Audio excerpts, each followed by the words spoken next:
As manifestações de ontem, deste domingo, não foram tão volumosas quanto se imaginava no início, mas foram de bom tamanho. Aqui em Porto Alegre, eu estive lá no Parcão entre 15 horas e 18 horas, o tempo não estava ajudando muito, mas contabilizei, eu sou bom nisso, alguma coisa como 5.000 pessoas. Claro que não é aquela multidão de 500.000 de pessoas que já foram reunidas ali no Parcão na época das jornadas de 2015, mas é um público de bom tamanho. Eu achei de bom tamanho. Inclusive comparado com o evento anterior, convocado a questão de um mês, também para o mesmo local ali, que reuniu, estava chovendo muito, e o pessoal estava muito desmobilizado também. Ali compareceram 300, 400 pessoas. Mas ontem não, ontem foram 5.000 pessoas. E o pessoal estava animado, todo mundo, claro, de verde e amarelo, né?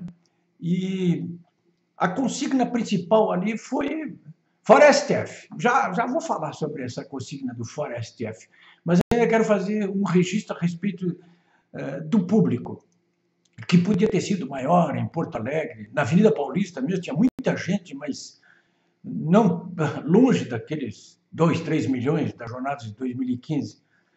Mas uma boa parte disso, eu acho que se deve à circunstância de que, afinal de contas, nós vencemos. E quando a gente é vitoriosa, há uma tendência natural de uma boa parte das lideranças ocuparem as posições de mando no governo, no parlamento, enfim, nos governos e nos parlamentos. Então, as principais lideranças vão para ali, daqueles movimentos mesmo. E outros que nós ajudamos a eleger. E a outra circunstância é de que novas lideranças que não estão ocupando essas funções estão tocando o barco do modo como é possível tocar, né? Que é o que está acontecendo agora. Então, e há uma certa, claro, desmobilização, porque muita gente fica pensando o seguinte: eu já ganhei, quer dizer, todas as paradas desde 2015 até agora, nós vencemos. Então, algumas pessoas se acomodam, mas não deviam se acomodar. Vocês vão saber daqui a pouco por que não deviam se acomodar. E não devem se acomodar. Não vamos nos dispersar, né? Dizia o Eduardo Campos, aquele socialista que foi candidato a presidente da República e que morreu num desastre de aviação em São Paulo. Né? Mas alguns políticos estiveram ali no Parcão, né? O senador Luiz Carlos Reis, do PP, o deputado tenente-coronel Luciano Zucchi, do PSL, a comandante Nádia, mas ficou por aí, viu? Não veio muito mais gente. Eu acho que, principalmente os parlamentares, eles precisam descer. Aqueles que se elegeram ou se reelegeram no ano passado, que estão de acordo com o que nós defendemos nas ruas, o pessoal tem que descer, tem que vir para o meio da massa ali, tem que encorpar essas fileiras aí, né? Bom, senhores, e a consigna Fora STF? Eu quero chamar a atenção de vocês para o seguinte: aquele povo todo que estava na rua, lá em São Paulo, Pindamonhangaba, Jaraguá do Sul, enfim, em todo o país, neste domingo, entendeu muito bem que quando ele diz assim, Fora STF, ele quer dizer o seguinte: primeiro, o andamento do impeachment, pelo menos, né, do Modesto Carvalhosa contra o Gilmar Mendes, está parado lá no Senado. Segundo e principalmente, o andamento da CPI da Lava Toga. O senador Reis, ontem à tarde, no Parcão, aqui em Porto Alegre, ele denunciou, o Alessandro Vieira, que é o senador que pediu essa CPI, já tinha denunciado isso, mas o Reis ontem, de viva voz, eu vi ele falando lá, nós estamos sofrendo pressões terríveis para retirarmos o nosso nome da lista dos senadores que pediram a CPI, né? Para pedir uma CPI precisa 27 assinaturas. Essa atual já tem mais de 27. A anterior foram retirados os nomes. A própria Cátia Abreu, que retirou o nome da lista anterior, ela confessou que conversou com o Gilmar Mendes nos dias antes de entrar ali na lista, né? Então, o Reis ontem disse, estamos sofrendo pressões terríveis. O Alessandro Vieira deu nome aos bois. Pressões terríveis de quem? Do Dias Toffoli, que é o presidente do Supremo Tribunal Federal, do Gilmar Mendes e de praticamente todos os ministros, por vias transversas, inclusive, através de outros senadores dentro do Senado Federal. Então, são pressões grandes. Então, precisa haver uma contrapressão. Essa contrapressão é essa, justamente nasce nessas manifestações, como essas de domingo aqui em Porto Alegre. Então, ali, primeiro, fora STF quer dizer, tocar o pedido de impeachment contra o Gilmar Mendes. Segundo, tocar a CPI da Lava Jato. E mais, impedir que o Supremo Tribunal Federal modifique a jurisprudência pela qual autorizou as cortes de segunda instância a tocar na cadeia condenados por elas. Essa jurisprudência, inclusive, podia se mudar agora no dia 10, nessa semana. O Dias Toffoli adiou a pedido da OAB.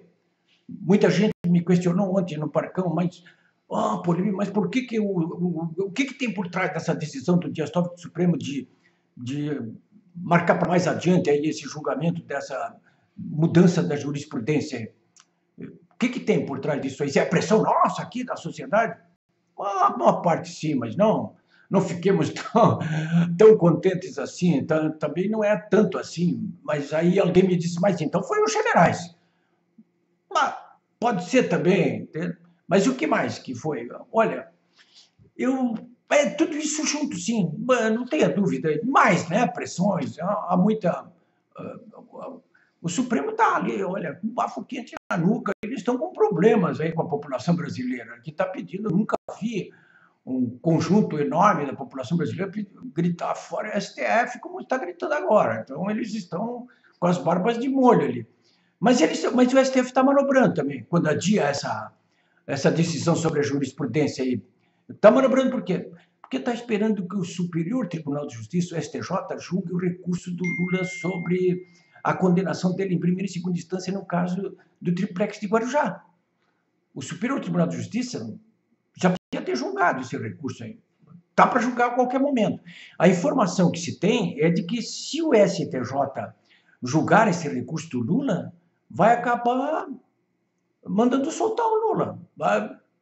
Vai criar problemas aí. E aí, claro, resguarda a posição do Supremo Tribunal Federal, que já está lá debaixo do mau tempo, mas não ficaria debaixo do mau tempo, porque é o STJ que toma essa decisão. Então, chamo a atenção de vocês para isso aí, não.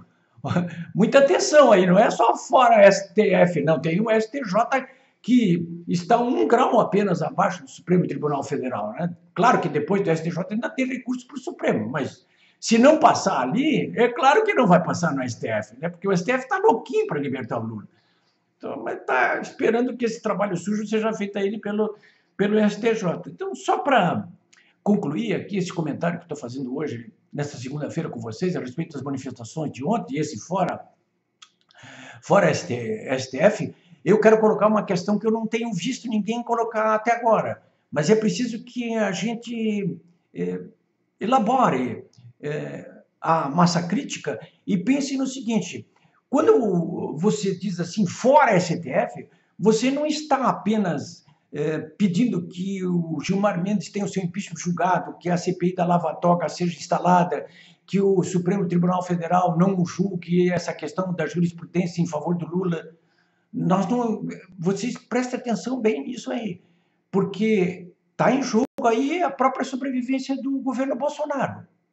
Por que razão? Porque é óbvio que se o Supremo Tribunal Federal mandar libertar o Lula e, com isso, acabar com a Lava Jato, ele, evidentemente, vai cortar as pernas do próprio governo Bolsonaro, que ou vai emparedá-lo ou vai criar as condições para que ele seja derrubado, né? Não é por acaso que nessa segunda-feira já está o Tucano Zé Serra aí, com tantos problemas, né, com denúncia de corrupção, já está a serviço dessa gente toda aí, vindo com essa história de apresentar uma PEC criando novamente o parlamentarismo no Brasil. Para quê?